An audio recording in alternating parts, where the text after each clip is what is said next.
Welcome back. Well, let's focus on Jupiter Lifeline from the hospital space. The stock has surged 27% in 2024. And ICICI Securities has initiated an ad rating on the company. It aims to double bed capacity to 2,500 beds over the next 3 to 4 years. We have Ankit Thakker joining in to discuss the business operations with us and, a couple of targets as well, if he can share it with us. Ankit, hi, welcome to the show.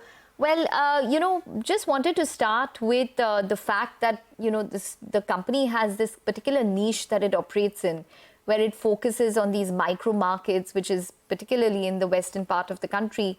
And you look at, a well-insured population, which is underserved when it comes to healthcare. Give us a sense in terms of whether you're looking to expand this strategy, when it comes to other states across the country, or are you going to be limited to the western part? So currently, we are focused on the western part of the country. We see two reasons to do that. A, there's a lot of opportunity still in the west. It is grossly underserved in our analysis. And two, we also see significant merits to a concentrated region strategy in terms of operations and expansion both. So for the time being, we are focused on the west. But in terms of scalability and the fundamental thought process and strategy, nothing really changes. This model is not something which will only work in the west, but as far as our focus is concerned, it's west for now.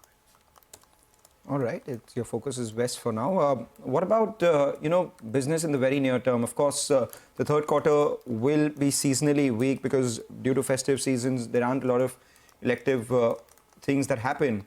But for the entire year, what's the kind of occupancy that you're guiding for and the improvement in average revenues per occupied bed? So currently we are operating 3 hospitals, and 2 of them, Pune and Indore, still have a significant headroom for occupancy growth.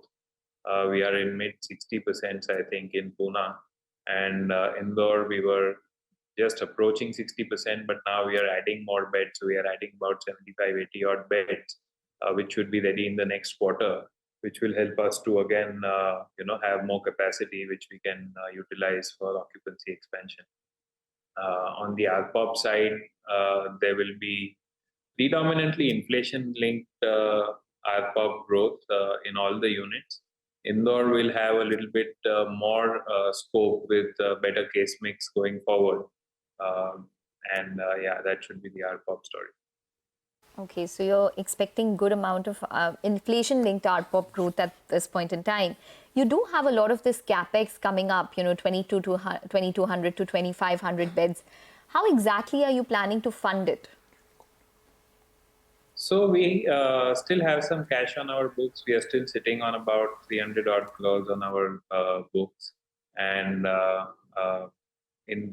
we are doing greenfield projects. We are not doing an M&A activity. So the cash has to be gradually deployed over the next 3 to 4 years.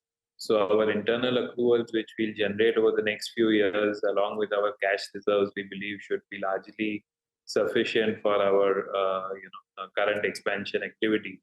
But also we have become debt-free after our IPO for the last 1 year.